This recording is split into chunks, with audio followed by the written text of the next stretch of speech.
রসমালাই পছন্দ করে না এমন মানুষ হয়তো খুবই কম আছে। আমি নিজেও একজন মিষ্টি লাভার আর রসমালাই আমার ভীষণ পছন্দের একটা মিষ্টি।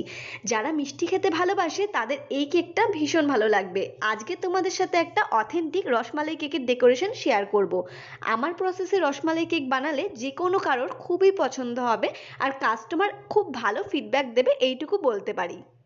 প্রত্যেকটা স্পঞ্জের লেয়ারে আমি রসমালাই কেকের রস ইউজ করেছি, এছাড়া ক্রিমের সাথে আমি রসমালাই ক্রাশও ব্যবহার করেছি যাতে কেকের টেস্টটা আরও বেশি এনহ্যান্স হয়।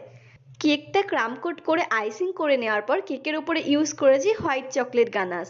তবে যাদের সুগার আছে তারা এই কেকটা থেকে একটু অ্যাভয়েড করাই ভালো, কারণ এই কেকটার মিষ্টিটা অন্যান্য কেকের তুলনায় একটু বেশি। আর কেকের ওপরে অরিজিনাল রসমালাই ইউজ করেছি। এছাড়া পেস্তা কেশর এইগুলোর টেস্ট তো রয়েছেই। এক কথায় আমার ভীষণ ফেভারিট একটা কেক। কেকের ডেকোরেশনটা তোমাদের কেমন লাগলো অবশ্যই জানিও। ভালো লাগলে লাইক কমেন্ট সাবস্ক্রাইব করে পাশে থেকো, আর কাকে এমন কেক গিফট করতে চাও তাকে মেনশন করো। দেখা হবে নেক্সট ভিডিও।